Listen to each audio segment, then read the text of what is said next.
thank you for coming. We're here today because there's a paper that was issued from the journal Nature today about the Sumatran earthquakes that happened last year. And you may ask, why should I care about an earthquake that happened more than a year ago? And why did it take you so long to figure it out? But it's common in the United States that after an earthquake, it takes on the order of several months to actually analyze the data. It's harder actually when the data are coming from a place as far away as Sumatra. So it took quite some time to collect the data and to analyze it and so on. We commonly also have media conferences after significant papers are published in Nature or published in Science magazine. And so I thought what we would do is try that out today here in Singapore. I invited my Indonesian colleague also who worked with us on this, but he's actually in the field today and unable to join us. So what I thought I would do is, if you take a look at this paper, you'll find it's fairly turgid. It's very difficult to understand, as Jacqueline, who tried to write the media release for it, found very quickly when she started reading it. But let me just go through with a few illustrations then to show you basically what. Oops, wrong one. To show you basically what we're talking about in this particular paper. And then at the end, there are maybe 10 slides or so. And then at the end, if you have any questions, you're welcome to ask. So let me just start with this. Here is Sumatra from the air with the ocean removed. So you can see the submarine environment in blue. And you can see that these islands are sitting out here offshore Sumatra. Here's Singapore, here's Jakarta, and here is the island of Sumatra about 2,000 kilometers long. This particular place right here is where the Indian plate begins its descent beneath Sumatra. So by the time, so this plate here, this surface actually goes down, dives underneath Sumatra, and by the time it gets to here, it's about 20 kilometers beneath the surface. By the time it gets to here, it's about 100 kilometers, and by the time it gets to here, it's about 150.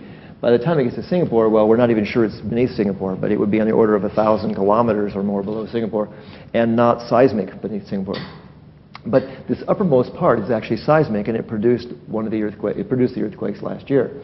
So the contact between this plate and the overriding Sumatran landmass is called the megathrust. It's called the Sunda megathrust, after the Sunda Straits here where Krakatau is. So on this map, the barbed line is the megathrust where it begins its descent beneath Sumatra. And its first 100 or 200 kilometers of descent actually ends up being largely seismic. So what we're going to talk about today is this little patch that's shown here in these bright or warm colors. For about 15 years, my group and I have been studying this particular part of the Sumatran megathrust, the Sunda megathrust. And what we've determined, in short, is that the areas shown in warm colors are locked. And what that means is that the megathrust, as it goes down, gets stuck. As the plate goes down, it gets stuck at the megathrust. And so it takes Sumatra down with it. And then eventually, that stuck part becomes overloaded, and it springs back, and that produces a big earthquake. So the places where it's colored with the warm colors are places where we've defined it. We know it's stuck here and also up here. And places where it's lighter colors are places where it's not stuck, where it's sort of smoothly greased, if you will. So we've known for some time that, in fact, this large patch that we call the Mentawai patch, after the names of these islands, we've known it's been locked. So it was no surprise, actually, in fact, this last September when part of it broke.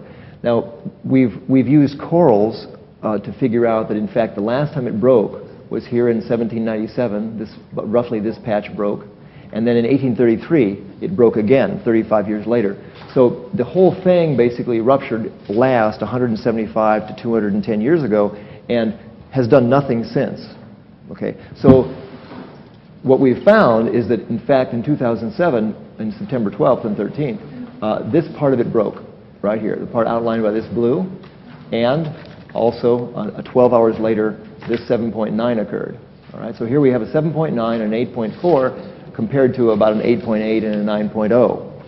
So the basic finding of this paper, the most important finding of the paper, is that what happened last year, even though they were big earthquakes and they scared the daylights out of people living there, and there was even a damaging tsunami, 2 damaging tsunamis, that only a very small part of this patch broke.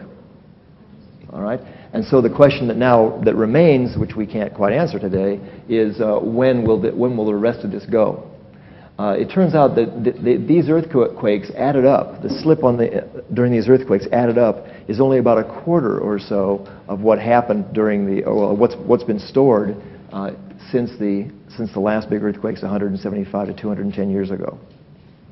So let me just show you a little bit about how we do this. Here's a GPS station that's permanent. We embed this in the ground on this tripod, and it actually talks to a satellite and beams the data down to us. And this instrument can measure to the nearest millimeter or centimeter or so how it's been moving, how things have been moving. All right? Now, we also, right after the earthquake, we got into a helicopter and we flew out of Jakarta and we made a very quick survey, partly to collect data that wasn't telemetering properly, but also to measure the uplift that we knew would have occurred on the reefs.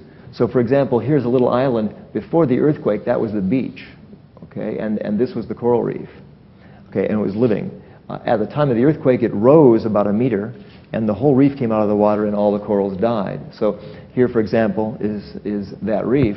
Here you can see all these corals that just days before were living in beautiful colors. And if you've gone snorkeling in Thailand or someplace, you've probably seen this sort of thing. We can actually measure how much uplift occurred, and from those measurements, both with the corals and with the GPS, we can tell what happened on the megathrust. We can tell how much it moved. So that's what I'll show you in just a second. Here, for example, is my graduate student, Aaron Melsner, and he's standing next to a coral. This was low tide before the earthquake. The coral could not grow above that low tide level. So here we have ways of measuring the vertical deformation using natural things like corals. So here's what we found. If you take a look at the GPS instruments, one here, one here, one here, every place where there's an arrow, there's a GPS instrument. And what we found is that, especially in this region, there were very large motions seaward towards the Indian Ocean. So these islands actually jumped out. You can see here's a 50-centimeter scale bar. These islands jumped out about 1.5 meters. So, and that happened within about 30 seconds. So we can see in our GPS measurements that there was about 1.5 meters of motion in about 30 seconds or so. Okay, and it's that motion that actually is related to the earthquake. Singapore would be about right there. It's not on this map. All right, now here in the vertical, here are the same islands, right here and here. And you can see that the vertical measurements made by both the corals and by the GPS instruments show that the islands, for the most part, came up. Okay, and they rose. Here's the scale bar again. They rose as much as 1 meter or so. In fact, 1.5 meters over here. Okay, but notice the mainland coast dropped down here and here. Okay, so the islands came up and the mainland coast went down, and that tells us a lot about what happened on the megathrust below. So we used these data plus seismological records plus some data from a Japanese satellite that tells us about how things moved, and we came up with what we call a model. And the model is how well the model fits the data are shown here. The red shows how well the model fits the coral data, and the green shows how well it fits the GPS data. This is the vertical. Now here's the horizontal. The horizontal data, you see the model in green fits the data very, very, very well.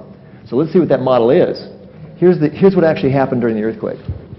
What happened is that this particular patch, this is both earthquakes put together. In fact, it's 3 earthquakes, an 8.4, 7.9, and a 7.0, all within 15 hours. Most of this is the 8.4. Started here and ruptured up through here. Okay? And you can see by looking at this scale bar that the amount of slip was on the order of, as much as 4, 5, 6 meters. Okay? So over 100 years or so, we've stored up many meters of slip, and during the earthquake, some part of that was relieved. And this also was a small amount of slip, less than 1 meter or so. So now let's see what this means.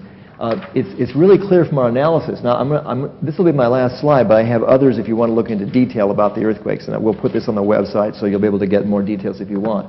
But to be merciful, I thought I'd keep it to just this number of slides initially. So here's here's the first earthquake, the 8.4, and its rupture. Here's the 7.9 here, and in fact, the